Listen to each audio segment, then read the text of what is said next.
Anne of Green Gables by Lucy Maud Montgomery. Chapter 18. Anne to the rescue. All things great are wound up with all things little. At first glance it might not seem that the decision of a certain Canadian premier to include Prince Edward Island in a political tour could have much or anything to do with the fortunes of little Anne Shirley at Green Gables. But it had. It was a January the premier came to address his loyal supporters and such of his non-supporters as chose to be present at the monster mass meeting held in Charlottetown.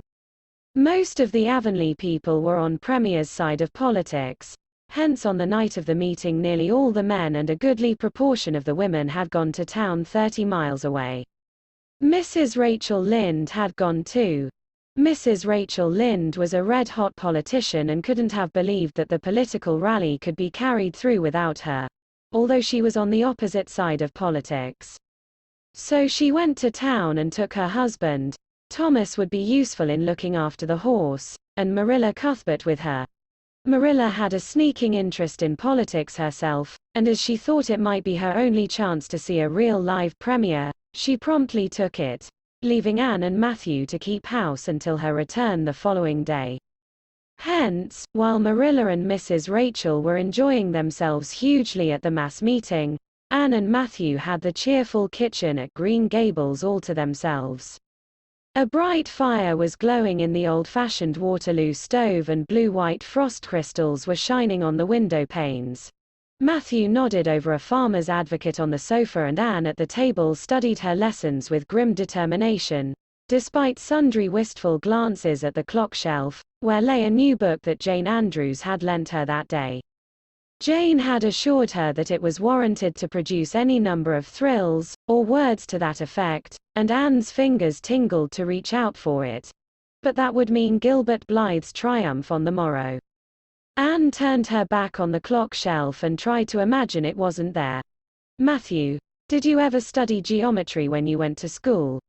Well now, no, I didn't, said Matthew, coming out of his doze with a start. I wish you had, sighed Anne, because then you'd be able to sympathize with me. You can't sympathize properly if you've never studied it. It is casting a cloud over my whole life. I'm such a dunce at it, Matthew. Well now, I dunno, said Matthew soothingly. I guess you're all right at anything. Mr. Phillips told me last week in Blair's store at Carmody that you was the smartest scholar in school and was making rapid progress. Rapid progress was his very words. There's them as runs down Teddy Phillips and says he ain't much of a teacher, but I guess he's all right. Matthew would have thought anyone who praised Anne was all right. I'm sure I'd get on better with geometry if only he wouldn't change the letters, complained Anne.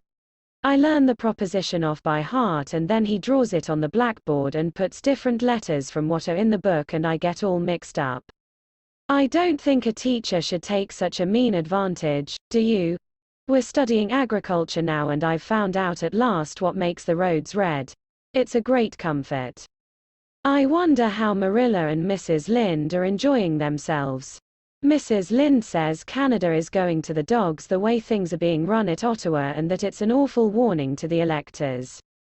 She says if women were allowed to vote we would soon see a blessed change. What way do you vote, Matthew? Conservative, said Matthew promptly. To vote Conservative was part of Matthew's religion. Then I'm Conservative too, said Anne decidedly.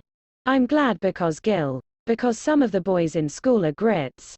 I guess Mr. Phillips is a grit too because Prissy Andrews's father is one, and Ruby Gillis says that when a man is courting he always has to agree with the girl's mother in religion and her father in politics.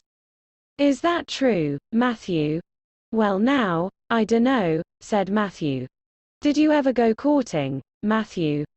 Well now, no, I dunno's I ever did, said Matthew, who had certainly never thought of such a thing in his whole existence.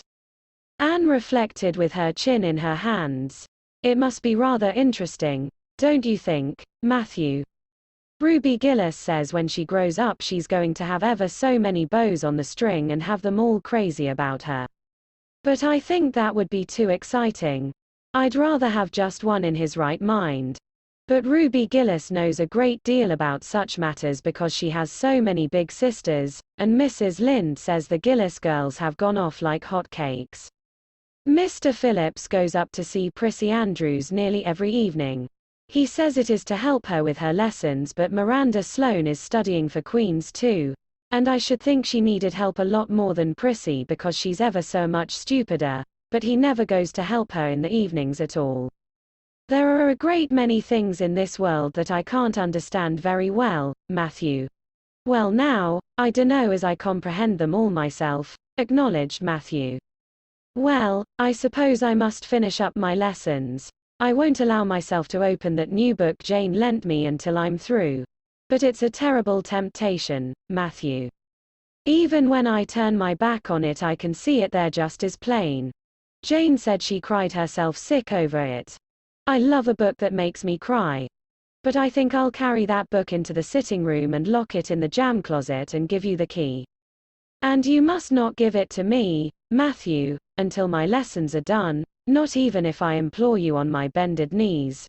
It's all very well to say resist temptation, but it's ever so much easier to resist it if you can't get the key. And then shall I run down the cellar and get some russets, Matthew? Wouldn't you like some russets? Well now, I dunno but what I would, said Matthew, who never ate russets but knew Anne's weakness for them. Just as Anne emerged triumphantly from the cellar with her plate full of russets came the sound of flying footsteps on the icy boardwalk outside, and the next moment the kitchen door was flung open and in rushed Diana Barry, white-faced and breathless, with a shawl wrapped hastily around her head. Anne promptly let go of her candle and plate in her surprise, and plate, candle, and apples crashed together down the cellar ladder and were found at the bottom embedded in melted grease, the next day, by Marilla, who gathered 'em up and thanked mercy the house hadn't been set on fire. "Whatever is the matter, Diana?" cried Anne. "Has your mother relented at last?" "Oh, Anne, do come quick," implored Diana nervously. "Minnie May is awful sick. She's got croup. Young Mary Jo says, and father and mother are away to town and there's nobody to go for the doctor. Minnie May is awful bad and young Mary Jo doesn't know what to do. And oh, Anne, I'm so scared." Matthew, without a word, reached out for cap and coat, slipped past Diana and away into the darkness of the yard. "He's gone to harness the sorrel mare to go to Carmody for the doctor," said Anne, who was hurrying on hood and jacket. "I know it as well as if he'd said so. Matthew and I are such kindred spirits I can read his thoughts without words at all. I don't believe he'll find the doctor at Carmody," sobbed Diana. "I know that Dr. Blair went to town and I guess Dr. Spencer would go too. Young Mary Jo never saw anybody with croup and Mrs. Lynde is away. Oh, Anne." "Don't cry, Di," said Anne cheerily. "I know exactly what to do for croup. You forget that Mrs. Hammond had twins 3 times. When you look after 3 pairs of twins you naturally get a lot of experience. They all had croup regularly. Just wait till I get the ipecac bottle. You mayn't have any at your house. Come on now." The 2 little girls hastened out hand in hand and hurried through Lover's Lane and across the crusted field beyond, for the snow was too deep to go by the shorter wood way. Anne, although sincerely sorry for Minnie May, was far from being insensible to the romance of the situation and to the sweetness of once more sharing that romance with a kindred spirit. The night was clear and frosty, all ebony of shadow and silver of snowy slope. Big stars were shining over the silent fields. Here and there the dark pointed firs stood up with snow powdering their branches and the wind whistling through them. Anne thought it was truly delightful to go skimming through all this mystery and loveliness with your bosom friend who had been so long estranged. Minnie May, aged 3, was really very sick. She lay on the kitchen sofa feverish and restless, while her hoarse breathing could be heard all over the house. Young Mary Jo, a buxom, broad-faced French girl from the creek, whom Mrs. Barry had engaged to stay with the children during her absence, was helpless and bewildered, quite incapable of thinking what to do, or doing it if she thought of it. Anne went to work with skill and promptness. Minnie May has croup all right. She's pretty bad, but I've seen them worse. First we must have lots of hot water. I declare, Diana, there isn't more than a cupful in the kettle. There, I've filled it up, and, Mary Jo, you may put some wood in the stove. I don't want to hurt your feelings, but it seems to me you might have thought of this before if you'd any imagination. Now, I'll undress Minnie May and put her to bed, and you try to find some soft flannel cloths, Diana. I'm going to give her a dose of ipecac first of all. Minnie May did not take kindly to the ipecac, but Anne had not brought up 3 pairs of twins for nothing. Down that ipecac went, not only once, but many times during the long, anxious night when the 2 little girls worked patiently over the suffering Minnie May, and young Mary Jo, honestly anxious to do all she could, kept up a roaring fire and heated more water than would have been needed for a hospital of croupy babies. It was 3 o'clock when Matthew came with a doctor, for he had been obliged to go all the way to Spencervale for one, but the pressing need for assistance was past. Minnie May was much better and was sleeping soundly. I was awfully near giving up in despair, explained Anne. She got worse and worse until she was sicker than ever. The Hammond twins were, even the last pair. I actually thought she was going to choke to death. I gave her every drop of ipecac in that bottle, and when the last dose went down I said to myself, not to Diana or young Mary Jo, because I didn't want to worry them any more than they were worried, but I had to say it to myself just to relieve my feelings. This is the last lingering hope, and I fear 'tis a vain one. But in about 3 minutes she coughed up the phlegm and began to get better right away. You must just imagine my relief, doctor, because I can't express it in words. You know there are some things that cannot be expressed in words. Yes, I know, nodded the doctor. He looked at Anne as if he were thinking some things about her that couldn't be expressed in words. Later on, however, he expressed them to Mr. and Mrs. Barry. That little red-headed girl they have over at Cuthbert's is as smart as they make, I tell you she saved that baby's life, for it would have been too late by the time I got there. She seems to have a skill and presence of mind perfectly wonderful in a child of her age. I never saw anything like the eyes of her when she was explaining the case to me. Anne had gone home in the wonderful, white frosted winter morning, heavy-eyed from loss of sleep, but still talking unweariedly to Matthew as they crossed the long white field and walked under the glittering fairy arch of the Lovers' Lane maples. Oh, Matthew, isn't it a wonderful morning? The world looks like something God had just imagined for his own pleasure, doesn't it? Those trees look as if I could blow them away with a breath. Poof. I'm so glad I live in a world where there are white frosts, aren't you? And I'm so glad Mrs. Hammond had 3 pairs of twins after all. If she hadn't I mightn't have known what to do for Minnie May. I'm real sorry I was ever cross with Mrs. Hammond for having twins. But, oh, Matthew, I'm so sleepy. I can't go to school. I just know I couldn't keep my eyes open and I'd be so stupid. But I'll hate to stay home, for Gil. Some of the others will get head of the class, and it's so hard to get up again. Although of course the harder it is the more satisfaction you have when you do get up, haven't you?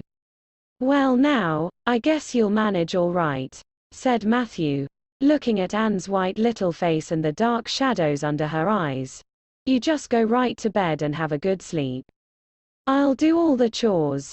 Anne accordingly went to bed and slept so long and soundly that it was well on in the white and rosy winter afternoon when she awoke and descended to the kitchen where Marilla, who had arrived home in the meantime, was sitting knitting. Oh, did you see the Premier? Exclaimed Anne at once. What did he look like, Marilla? Well, he never got to be Premier on account of his looks, said Marilla. Such a nose as that man had.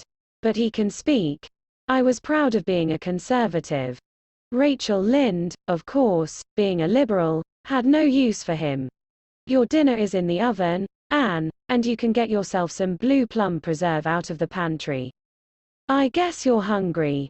Matthew has been telling me about last night. I must say it was fortunate you knew what to do.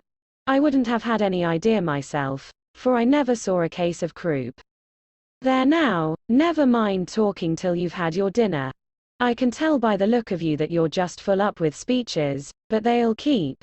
Marilla had something to tell Anne, but she did not tell it just then, for she knew if she did, Anne's consequent excitement would lift her clear out of the region of such material matters as appetite or dinner. Not until Anne had finished her saucer of blue plums did Marilla say, "Mrs. Barry was here this afternoon, Anne. She wanted to see you, but I wouldn't wake you up. She says you saved Minnie May's life, and she is very sorry she acted as she did in that affair of the currant wine. She says she knows now you didn't mean to set Diana drunk, and she hopes you'll forgive her and be good friends with Diana again. You're to go over this evening if you like, for Diana can't stir outside the door on account of a bad cold she caught last night. Now, Anne Shirley, for pity's sake don't fly up into the air." The warning seemed not unnecessary, so uplifted and aerial was Anne's expression and attitude as she sprang to her feet, her face irradiated with the flame of her spirit. "Oh, Marilla, can I go right now, without washing my dishes? I'll wash them when I come back, but I cannot tie myself down to anything so unromantic as dishwashing at this thrilling moment." Yes, run along," said Marilla indulgently. "Anne Shirley, are you crazy? Come back this instant and put something on you. I might as well call to the wind. She's gone without a cap or wrap.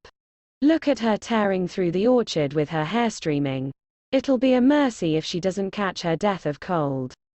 Anne came dancing home in the purple winter twilight across the snowy places. Afar in the southwest was the great shimmering, pearl-like sparkle of an evening star in a sky that was pale golden and ethereal rose over gleaming white spaces and dark glens of spruce. The tinkles of sleigh bells among the snowy hills came like elfin chimes through the frosty air, but their music was not sweeter than the song in Anne's heart and on her lips. "You see before you a perfectly happy person, Marilla," she announced. "I'm perfectly happy. Yes, in spite of my red hair. Just at present I have a soul above red hair." Mrs. Barry kissed me and cried and said she was so sorry and she could never repay me. I felt fearfully embarrassed, Marilla, but I just said as politely as I could, "I have no hard feelings for you, Mrs. Barry. I assure you once for all that I did not mean to intoxicate Diana, and henceforth I shall cover the past with the mantle of oblivion." That was a pretty dignified way of speaking, wasn't it, Marilla? I felt that I was heaping coals of fire on Mrs. Barry's head. And Diana and I had a lovely afternoon. Diana showed me a new fancy crochet stitch her aunt over at Carmody taught her. Not a soul in Avonle knows it but us, and we pledged a solemn vow never to reveal it to anyone else. Diana gave me a beautiful card with a wreath of roses on it and a verse of poetry. "If you love me as I love you, nothing but death can part us two." And that is true, Marilla. We're going to ask Mr. Phillips to let us sit together in school again, and Gertie Pye can go with Minnie Andrews. We had an elegant tea. Mrs. Barry had the very best china set out, Marilla, just as if I was real company. I can't tell you what a thrill it gave me. Nobody ever used their very best china on my account before. And we had fruit cake and pound cake and donuts and 2 kinds of preserves, Marilla. And Mrs. Barry asked me if I took tea and said, "Pa, why don't you pass the biscuits to Anne?" It must be lovely to be grown up, Marilla, when just being treated as if you were is so nice. "I don't know about that," said Marilla, with a brief sigh. "Well, anyway, when I am grown up," said Anne decidedly, "I'm always going to talk to little girls as if they were 2, and I'll never laugh when they use big words. I know from sorrowful experience how that hurts one's feelings." After tea Diana and I made taffy. The taffy wasn't very good, I suppose because neither Diana nor I had ever made any before. Diana left me to stir it while she buttered the plates and I forgot and let it burn. And then when we set it out on the platform to cool, the cat walked over one plate and that had to be thrown away. But the making of it was splendid fun. Then when I came home Mrs. Barry asked me to come over as often as I could, and Diana stood at the window and threw kisses to me all the way down to Lover's Lane. I assure you, Marilla, that I feel like praying tonight, and I'm going to think out a special brand new prayer in honor of the occasion.